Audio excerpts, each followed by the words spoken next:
morning. Hello everyone. My name is Kartik Raj. I am 12 years old. I study in class 6.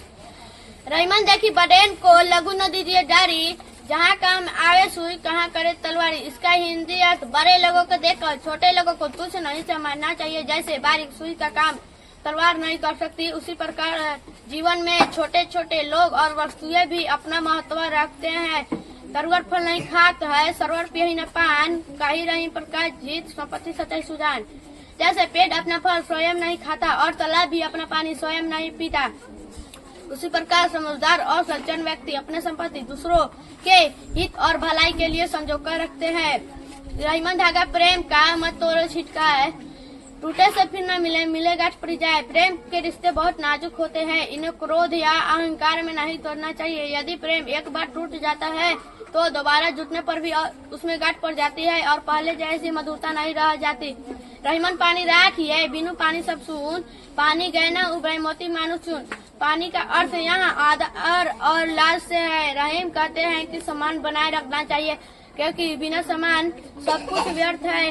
जैसे मोती की चमक, इंसान की गरिमा और चूने की सुंदरता सब पानी खो जाने पर नष्ट हो जाता है। रहीमन हूँ बली जो थोड़े दिन होए, हित अनित्य जगत में जानी पर सब कोय।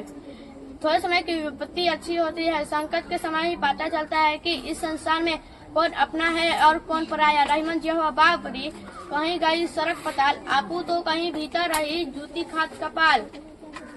जीव बड़ी मूर्ख होती है, ये बिना सोचे समझे कुछ भी कह देती है। स्वर्ग और पताल की बातें भी कर डालती है, पर जब वही वाणी किसी को चोट पहुंचाती है तो उसका दंड खुद ही इंसान को सहना पड़ता है।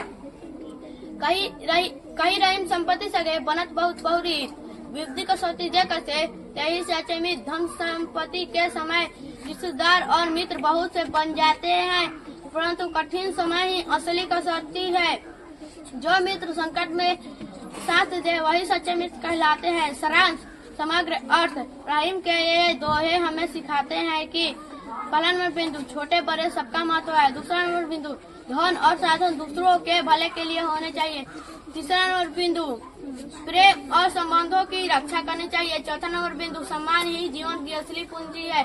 पांचवा नंबर बिंदु विपत्ति से सच्चे झूठे मित्र की पहचान होती है। छठा नंबर बिंदु वाणी को सोच समझकर बोलना चाहिए। सातवां नंबर बिंदु सच्चे मित्र वही है जो संकट में काम आए। Thank you.